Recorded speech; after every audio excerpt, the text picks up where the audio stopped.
Alright, Shalom. Shalom.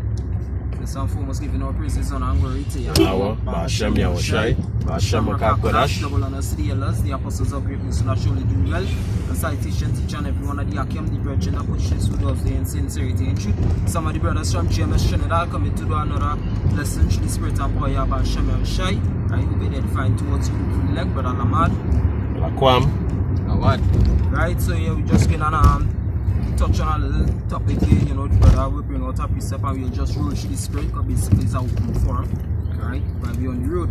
Well, this is Exodus chapter 32.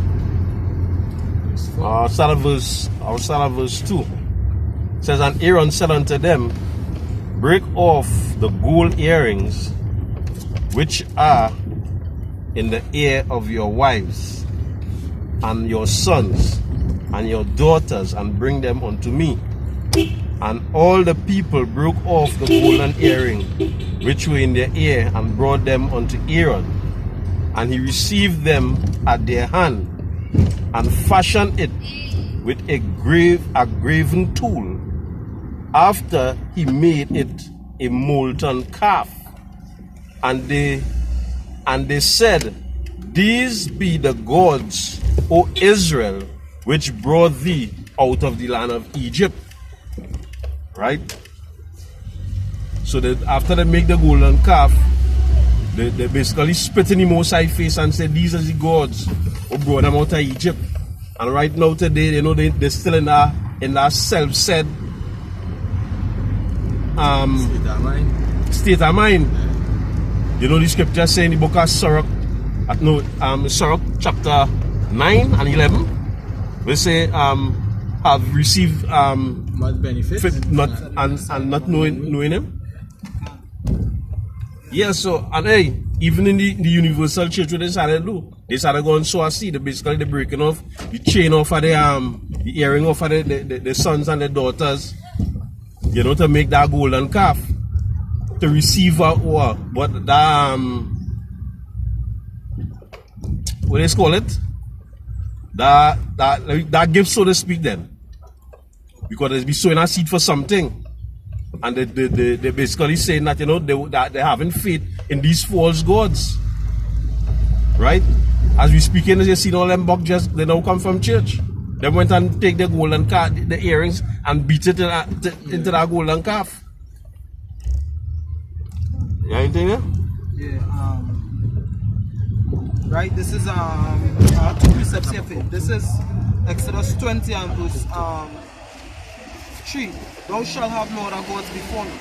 Thou shalt not make unto thee any graven images, or any likeness of anything that is in heaven above, or that is in the earth beneath, or that is in the water underneath the earth. Thou shalt not bow down thyself to them, nor serve them, for I, Yahweh, thy power, am a jealous power, visiting the iniquity of the fathers upon the children unto the third and the fourth generation of them that hate me. This is Deuteronomy chapter 4 and verse 12. It says, I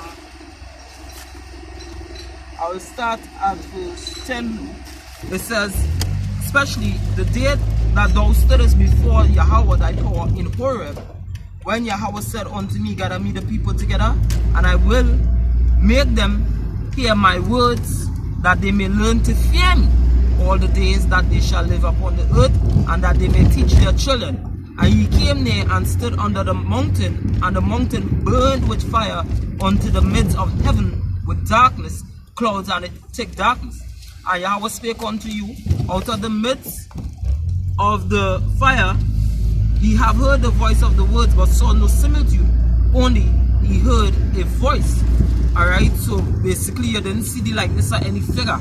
Alright, but what they did, as the brother said, they spit in the Lord's face, they make the image on, like onto a golden calf, just like what Jeroboam did, and said, hey, these be the gods that brought us out of Egypt. But the Lord gave the commandment in Exodus 20 out of the 10 commandments, don't make any image that is in heaven or earth beneath, of any molten image, you know, don't bow down to, don't you know, pray to whoever the case is, because that idolatry. Alright? And that is where our people went off, and hey, they even go down to this day with these images that is set up in the Roman Catholic Church. They pray to Saint Borgia, right? Worshiping the creature more than the creator, right? They pray to the Saint Joseph, Saint Peter, and all these people which you ought not to do, right? Habakkuk 2, I think. We talk about the graven image. That's something here for you too. This is Nehemiah chapter 9, starting at verse 15. I'll start at verse 14. It says,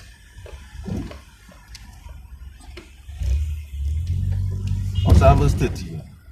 It says, Thou comest down also upon Mount Sinai, and speakest with them from heaven, and givest them right judgments and true laws, good statutes and commandments, and madest known unto them by thy holy Sabbath, and commandest them precepts, statutes, and laws by the hand of Moses thy servant, and givest them bread from the heaven, for they hungered, and brought forth water from out of the rock for their thirst. And this is what Yahweh did unto the nation of Israel. He took them out of the wilderness, he feed them, he clothed them, he showed them what kind of miracle. And what they say, can Yahweh furbish a table in the wilderness? You know, and still it went off. Still Israel worshipping all these images. And they're reading this in the Bible. Practically every week they were in a church. But yes, they're still worshipping a false creature, false creator. Right? Dumb wood and stone. Yamo? Yeah, can. And promises them that they should go into possess the land which thou sworn to give them. But they and our fathers dealt proudly and hardened their necks and hearkened not to thy commandments. Go ahead. Commandments of the Lord. You understand? This because you see what happened to our people. They distrust the Most High. They rather they believe in things that they see. Down to this day, they have that very attitude like Doubting Thomas. They find, see it, and believe it. You understand? They believe that the Most High dwell in these idols. All right, but it says, and refused to obey Nehemiah. It says, and refused to obey, neither were mindful of thy wonders that thou didst among them, but hardened their neck, and in their rebellion appointed a captain to return to the bondage. But thou art a power ready to pardon, gracious and merciful, slow to anger, and a great kindness, forsookness them not, forsook them not. Yeah, because you see what going on with our people, right? They don't have a rulership mentality. Right. They in Egypt, so they was in Egypt so long that they trusted oppression, alright, that Massa to come and give this to them, Massa, but they don't understand that Yahweh Shem Shai gave them corn. Yahweh Shem Shai is the one that gave them wine. Egypt only prospered because that was the Most High children there. You understand? Other than that, if you minus the children of Israel, Egypt would not have that place as a glorious kingdom in the first place. Egypt only became rich through Joseph. Alright? But you see, we people, they trust oppression and go get it in that sense. But that rulership mentality, that is what they don't have. That is why they made a captain to go back to Egypt. The extension of Egypt is even the nations. The nations get wealth due to the nation Israel being in captivity. Can they learn from Laban? What Laban said unto Jacob. Laban said, I have seen that the Most High blessed me for your sake. You understand? Which was his uncle. You understand? His wife's father. Well, yeah. Verse 18 it says, and when they had made them a molten calf, and said, this is the power that brought thee up out of Egypt, and had wrought great provocations. Yet thou in thy mindful mercies forsookest them not in the wilderness. The pillar of the cloud departed not from them by day to lead them in the way, neither the pillar of fire by night to show them the way, and the way wherein they should go. And the scripture saying, if the ordinances of the moon, the sun, and the stars to pass from him, then he will cast off Israel from the other people. But you see, that can't happen because his words are everlasting, they are sure, right? The scripture say it's immutable, all right? This is Salak, that almost like having a woman living inside by you in your house, and you know she have a next man outside it, and like it urging you to put someone to death, you know? But this one living in a place that was going on with Israel. Even though they're doing all them shipping, the Most High still had a pillar, a cloud day for them by day, and that light for them to see the way by night. Scripture say you know that there's just flesh. Be merciful unto them. Habakkuk chapter 2, verse 18 and 19. What profit the graven image, that the maker thereof had graven it? The molten image, it says, the molten image and the teacher of lies, that the maker of his work trusted therein, to make dumb idols. Woe unto him that says the word away, till the dumb stone arise, it shall teach. Behold, it is laid over with gold and silver, and there is no breath at all in the midst of it. Meaning what? There are no wisdom. Scripture saying wisdom of Solomon, right? Because these idols, they can't speak to you, all right? Scripture say, wisdom of Solomon, Ecclesiastes 4. And verse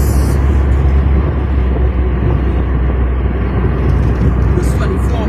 For by speech wisdom shall be known, and learning by the word of the tongue.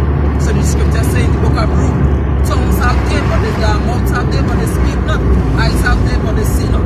Ears have they, but they hear not. You understand? So no wisdom can come out of these dumb idols. So all they could teach.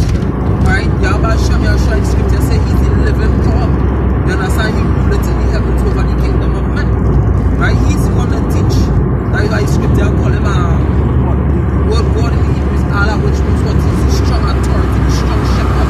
A shepherd always leads his flock. You understand? So that is the most side. These idols made of wood and stone and gold and different sort of metals, they can't lead no flock. So how are they gods? How are they judges? Scripture saying they can't even put to death one that offend them, neither bless anyone. Also then are they gods? You understand? Well, the book of Jeremiah 51 and verse 17, it says, every man is brutish by his knowledge. Every founder is confounded by the graven image. For his molten image is falsehood, and there is no breath in them. There is no breath in them. And breath goes back, as we know, to the wisdom. You understand? Breath is that wisdom that flows from one power. Alright? Wisdom didn't just pop up out of nowhere. Alright? It came from Yahweh Ba'ashem Yahweh Shai. He's the one that laid down the blueprint for even this to be in existence. Alright? Give it to his son Yahweh Shai, who's the walking embodiment of wisdom itself, because he said, I was brought up as one with him. I was daily his delight. So the wisdom that Yahweh had within him, he produced it through his son. The word. This is Wisdom of Solomon 15, and I start at verse 13. For this man that of earthly matter maketh written vessels and graven images, knoweth himself to offend above all others, and all the enemies of thy people that hold them in subjection are most foolish and are more miserable than very names. For they counted all the idols of the heathen to be gods, which neither have the use of eyes to see, nor noses to draw breath, nor ears to hear, nor fingers of hands to handle. As for their feet, they are slow to go. For man made them, and he that borrowed his own spirit he was trying to show man is that these things that you're creating even lesser than you. Can. They have eyes that you have eyes and you can see. You have ears and you can hear. Your one nostril you breathe, but these things that you creating can't do the same as you. They're supposed to worship in you. Can. Because what you do, you're making them in your own image. Because you're giving them the things that you have. Exactly. But you can't give it because it's not yours. You can't give it that breath. And who is the God if you make it? Who is the authority? Because the scriptures say, as the clay is in the potter's hand to fashion it. So, you know, so who is actually God over what? Who is actually God over the Almighty? Like the scripture saying, no one to worship the creature more than the creator. Can. The scripture said the beasts, what they fashion it like are better than they, because they could flee. The animals could flee, but those animals can't, these idols can't flee. It says, but no man can make a God like unto himself. You see? For being mortal, he worketh a dead thing with wicked hands. For he himself is better than the things which he worshipped. Whereas he lived once, but they never. Yea, they worship those beasts also that are most hateful. For being compared together, some are worse than others. Neither are they beautiful so much as to be desired in respect of beasts, but they went with all the praise of the Most High and His blessings. Right? So these idols, right, are nothing. Right? And that's how all people went off with that golden calf. They set up Aaron, you know, to make that golden calf in the wilderness, and they blasphemed the Most High. The reason why the Lord said, hey, you're no longer going to call me by Baal. Alright? The reason why you're no longer call me by Baal, because they used to actually call the Lord Baal. Alright? Is because what all people used to do, they made images. Alright? And they started to call the image Baal, Lord or Master, which that title was actually towards the Most High Yahweh. Right? So he said, hey, no longer you shall call me Baal, but thou shalt call me Ishi, or Ayash in the Hebrew, which means my husband. You know? Because what you're gonna take with the names of Baal, you're gonna take with the names of take down the images of these idols. Well, and Nebo and all of them. Yeah. The book of Isaiah chapter 19, and then he's gonna do that through his son. You understand? You're gonna prove to the world that you see this right, this is a God, this way is called a God. But Yahushua came and he said it, all power is given unto me from my Father, and that's what the word God means, power. And he has all power, Kalel. And what the scripture saying in Hebrews, when the Messiah was talking to the son, yeah, thy throne, oh God. You understand? So hey, this is the example of God. As brother Yatazak said, hey, the Messiah is so dread that the Messiah had to make a God for us to actually worship, which is his son. You understand? And say, hey, this is a true authority. This is a strong shepherd. You know? This is somebody who can teach and lead his people as a shepherd lead his flock. Isaiah chapter 19 and verse 1. The burden of Egypt, behold, the Lord Yahweh, Ba'ashem Yahushai, rideth upon his swift cloud, and shall come into Egypt, and the idols of Egypt shall be moved at his presence, and the heart of Egypt shall melt in the midst of it. And I will set the Egyptians against the Egyptians, and they shall fight everyone against his brother, and everyone against his neighbor, city against city, and kingdom against kingdom. And the spirit of Egypt shall fall in the midst thereof, and I will destroy the counsel thereof, and they shall seek to the idols, and to the charmers, and to them that have familiar spirits, and to the wizards, and the Egyptians will I give over into the hand of a cruel lord, and a fierce king shall rule over them, saith Yahweh Ba'ashem Yahushai, the Lord of hosts.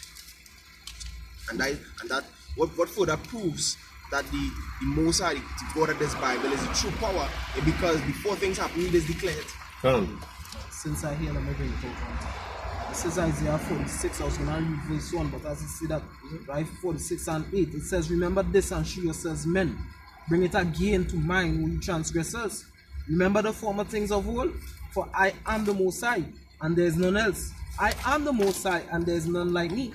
declaring the end from the beginning, and from ancient times the things that are not yet done. Say, my counsel shall stand, and I will do all my pleasure. Exactly. And they like to criticize the Bible. The Bible is a white man book. You understand? It was is a fairy tale book. But which other book prophesy the beginning from the end from the beginning? And what other book did us read? Because they don't read no other book. It's the Bible that does read. Always say that does read the Bible. The Bible itself, they just try to use to validate their book, like those Muslims, they use the Bible to try to validate the Quran. The Quran is nothing but a carbon copy of the fucking Bible. You understand? It's Isaiah 41:23. Show the things that are to come hereafter, that we may know that we are gods. Yea, do good or do evil, that we may be dismayed and behold it together. Behold, ye are of nothing, and your work of naught and abomination is he that chooseth you. You understand? So, hey, if you can't do good, you can't do evil. There's no God. Can. And we most I say you don't want glory will not give unto another. So you know he hence reason tell me, all that show me what's to come and what had done already passed.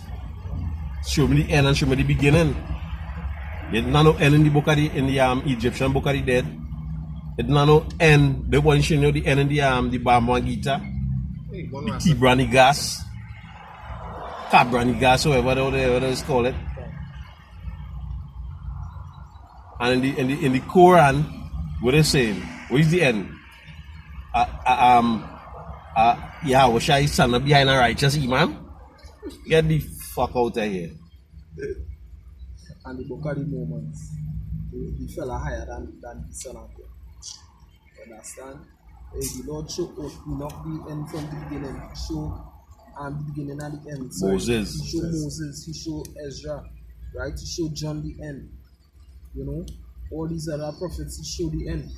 And the same end manifests. That's why the Lord said in 2 Ezra 9:1, you measure the times diligently, and that is what we do through the Spirit and power of Yahweh Hashem Yahushai. So that is why we know that Yahweh Hashem Yahushai is the Father's name and His Son's true name, and these other gods is not. You know, it's being Christianity and these things. The most they could tell you is they shall hear of wars and rumors of wars, but let it break it down. You know, let it teach it to you significantly that you may get understanding, but they're not giving you understanding. Alright? You have some that? Yeah, they are book 6. Book 6, and I'll start from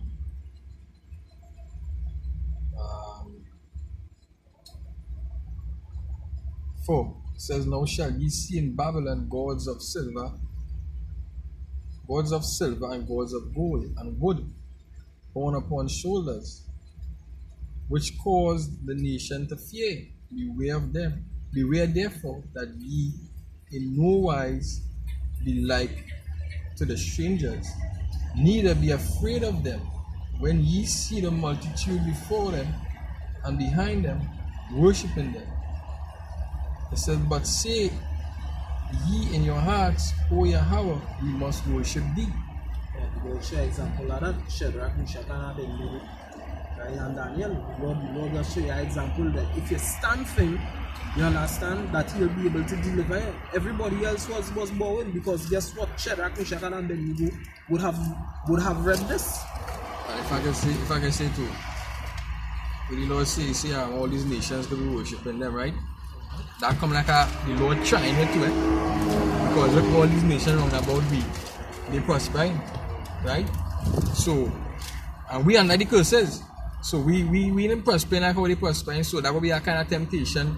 And that is why we know our temptation has to do with the distribution or making mandatory the mark of the beast. Because everybody is going to take it and going to be able to continue their normal life, but basically going to be outcast. Is it? You understand? So the Lord trying it, but He say, don't go into these other idols, don't go into these idols. You know what I mean? Hey, so that we give our praises and our glory to Yahweh. Hashem Yahushai, Hashem Makakwadash.